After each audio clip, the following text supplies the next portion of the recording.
Gördüğünüz kimi bu sentral sistemde bağlanıb. Yani böyle kombi sistemi değil.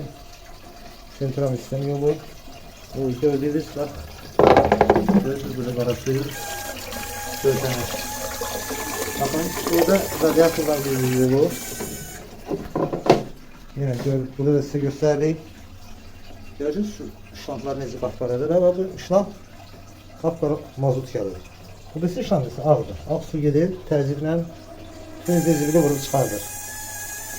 Bu aparat vasıtasıyla. Bakın indi aparatımız işleyecek. Ve suyun necə çekli geldiğini size gösterdi. Bakın su necə çekli gelir. Yani belədir.